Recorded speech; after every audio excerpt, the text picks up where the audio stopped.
Finalissima Argentina না জিতে যদি স্পেনও জিতে তারপরে আমি খুশি থাকব, কারণ স্পেনে হচ্ছে আমার শ্বশুর বাড়ি। স্পেন জিতলে আমার বউ খুশি হবে। এরপর স্পেনের যিনি ম্যানেজার আছেন দে লা ফুয়েন্তে, তিনি আমার গুরু, তিনি জিতা মানে আমিও জিতা। সো ফিনালিসিমা যদি আর্জেন্টিনা না জিতে স্পেনও জিতে তারপরে আমি খুশি থাকব। বানিতে আমাদের আর্জেন্টাইন, আমাদের সবার প্রিয় mastermind coach Lionel Scaloni. Scaloni সাহেব, আপনি এটা কোনো কথা বললেন? আমরা সবাই অপেক্ষা করতেছি স্পেনের ছেড়ে ফেলার জন্য, আর আপনি কিনা বলতেছেন স্পেন জিতলে আপনি খুশি থাকবেন।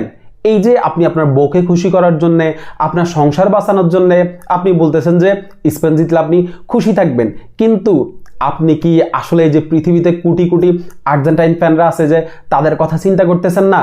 এই যে আর্জেন্টিনা জিতলে তারা উৎসব করবে, তারা আনন্দ করবে, এগুলো কি আপনি চিন্তা করতেছেন না? আপনি শুধু আপনার সংসারের কথা চিন্তা করতেছেন, আপনার বউয়ের কথা আপনি শুধু চিন্তা করতেছেন। এটা ঠিক না স্কালোনি সাহেব, এটা ঠিক না। জোকস এপার্ট, কথাগুলো আসলে মজা করেই বলছি। স্কালোনি এরকমই একটা সাক্ষাৎকার দিয়েছেন যে আর্জেন্টিনা না জিতে স্পেন জিতলো কিন্তু স্কালোনি খুশি থাকবেন, কারণ স্পেনের সাথে স্কালোনির একটা আত্মার সম্পর্ক আছে। তিনি স্পেনে বিয়ে করছেন, এরপরে তার ফুটবলীয় ক্যারিয়ারের বিশাল একটা অংশ কিন্তু স্পেনেই কাটছে। সো স্পেনের প্রতি তার একটা মায়া, তার একটা টান, তার একটা ভালোবাসা আছেই। এই কারণেই বলছেন যে আর্জেন্টিনা না জিতে স্পেন জিতলেও কিন্তু স্কালোনি খুশি থাকবেন। তবে স্কালোনির যে কাজ, স্কালোনির যে জায়গা, এই জায়গাটাতে কিন্তু স্কালোনি বিন্দু পরিমাণও ছাড় দিবেন না। স্কালোনি আগের মতোই ভাগের মতো ঝাঁপিয়ে পড়বেন ট্রফি জিতার জন্যে। এটাই হচ্ছে শেষ কথা। স্পেনের সাথে আর্জেন্টিনার একটা হিসাব নিকাশের বাকি আছে, একটা রিভেঞ্জ নেওয়ার কিন্তু বাকি আছে। 2018 বিশ্বকাপের ঠিক আগ মুহূর্তে একটা ফ্রেন্ডলি ম্যাচে স্পেন কিন্তু বিধ্বস্ত করছিল আর্জেন্টিনাকে।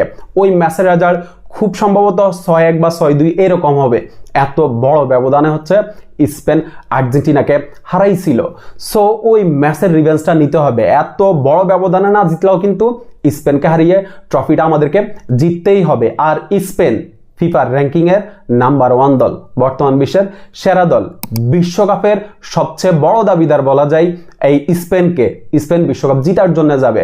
সো বিশ্বকাপের আগে স্পেনের মতো একটা দলকে হারানো, একটা ট্রফি জিতা কিন্তু এটা বিশ্বকাপে বাড়তি একটা আত্মবিশ্বাস হিসেবে কাজ করবে, আমার কাছে এটাই মনে হয়। আর আমরা আর্জেন্টাইন ফ্যানরা, লিওনেল মেসি ফ্যানরা কিন্তু আমরা স্বপ্ন দেখি যে লিওনেল মেসি এখন ইন্টারন্যাশনাল, তার হচ্ছে 48টা ট্রফি আছে, এরপর হচ্ছে ফিনালিসিমা তার 49তম ট্রফি হবে, এরপরে বিশ্বকাপ তার 50তম ট্রফি হবে। এরকম একটা স্বপ্ন কিন্তু আমরা আর্জেন্টাইন ফ্যানরা দেখি। সো আমার কাছে মনে হয় যে আমরা এই ম্যাচটা জিতার জন্যই যাব। মার্চের 27 তারিখে আপনি ফিনালিসিমা ম্যাচটা, ওই ম্যাচটাতে স্কালোনি তার সর্বশক্তি দিয়ে, তার সব কৌশল দিয়ে তিনি চেষ্টা করবেন স্পেনকে হারানোর জন্য। স্কালোনি সাহেব, এমন একটা স্কোয়াড রেডি করেন যেন স্পেনের ছেড়ে ফেলা হয়। আমরা ওই অপেক্ষায় থাকলাম। স্পেনকে হারিয়ে অবশ্যই এই ট্রফিটা আমাদেরকে জিততেই হবে। শুভকামনা স্কালোনির জন্য, শুভকামনা আর্জেন্টাইন ফ্যানদের জন্য, শুভকামনা লিওনেল মেসির জন্য। ধন্যবাদ সবাইকে।